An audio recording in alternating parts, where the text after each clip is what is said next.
Is God building your house? Is God the foundation of your life, of your house? Is he the blueprint? And is he the starting and the end of your future, your goals, your plans, and your motivations? Everything you do in this life should be led by God. See, this is the thing. People tend to move and make decisions based on emotions. They'll think that, they're on a time constraint with their decisions. They'll think they need to make a precise decision right then and there. Or maybe even physical matters. Maybe they feel like they need to rush, or maybe, mentally they're not really thinking. They're going on what they believe is right for them. And this is the thing, when you do what you want and you do not go after God's acquired taste for how you should be structured and what should be the structure, there will be a lot of shaky ground. There will be a lot of uneven ground. You ever seen have you ever seen a wobbly building? Right? Now think of it. Look at the base of the building.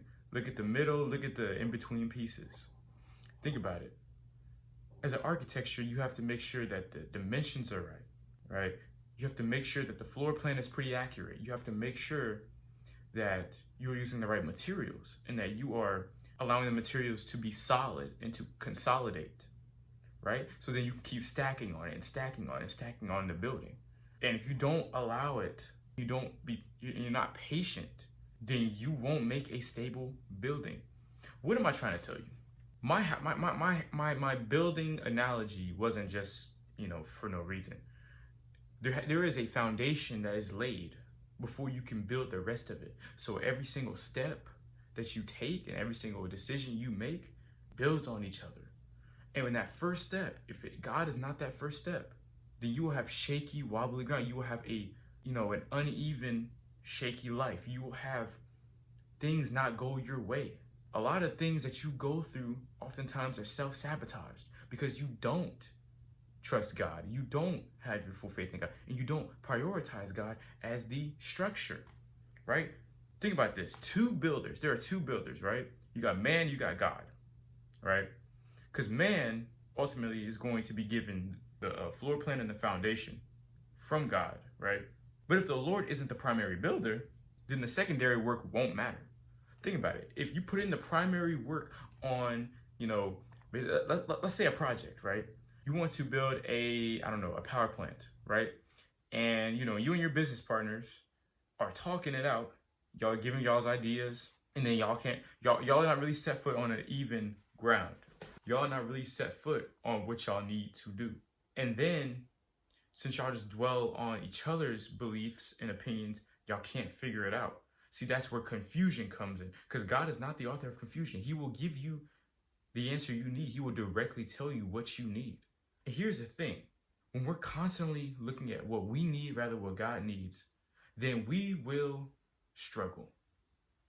And we will be confused. And then we will try to question God and ask God, why this is not working out, when we have to realize that we're the problem. We're the problem, right? Think about this. People give their problems to God passively, right? If God isn't the foundation, there is no structure. What happens in the home reflects in the outside. So even then, let me change the subject a little bit. Psalm chapter 127, verse 1 says, unless the Lord builds a house, the work of the builders is wasted. Unless the Lord protects a city, guarding it with sentries will do no good. Think about that. Unless the Lord builds a house, the work of the builders is wasted. It's wasted. It's in vain, right? Nothing comes from anything that is not allowing of God to work, right? If God is not the forefront of your life, if God is not let's say this, if he is not the master of your life, if he is not the leader of your life, there is a problem with that. There is no point in your own works if God isn't the forefront. If we lean on him, we can find peace in God's care. We can find shelter in a time of storm, right? So not only is he the structure, but he helps us have peace within that structure, right?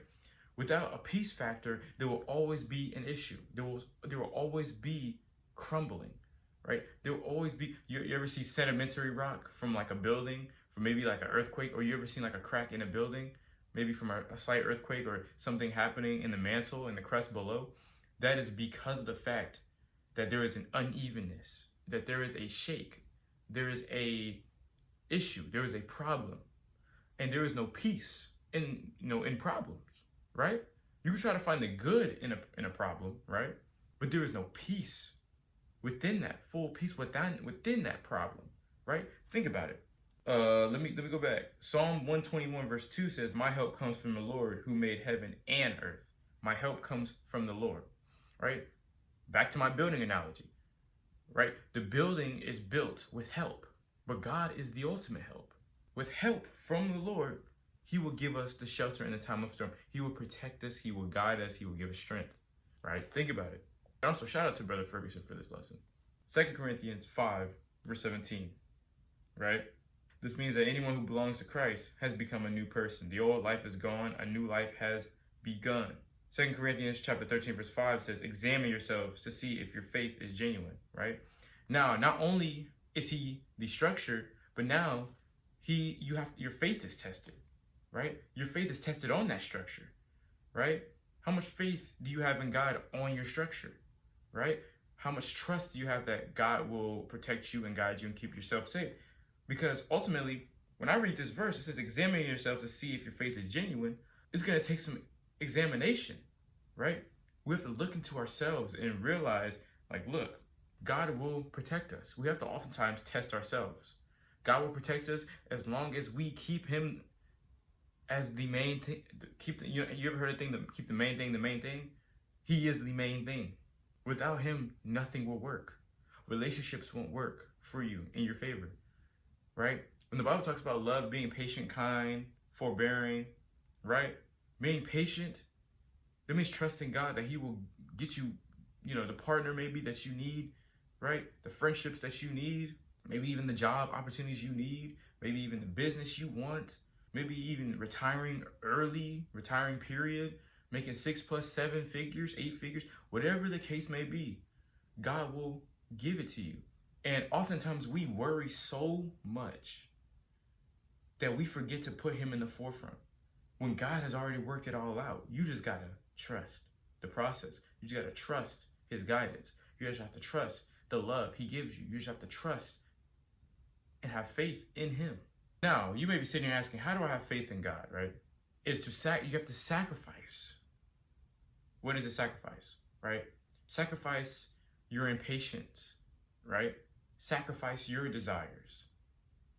And then gain discipline. It takes discipline. It takes a new level of courage, right? To step out of your own desires.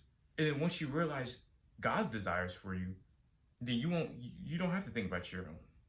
Like, yeah, there will always be that in the back of your mind because that's the flesh.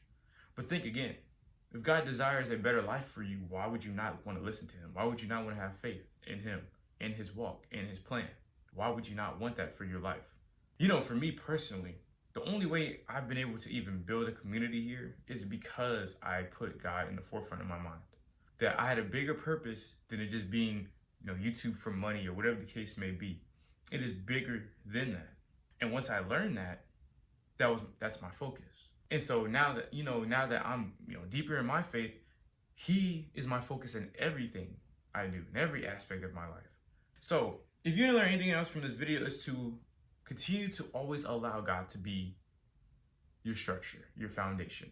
And without him, you will have crumbling ground. Thank you for watching. As always, God bless.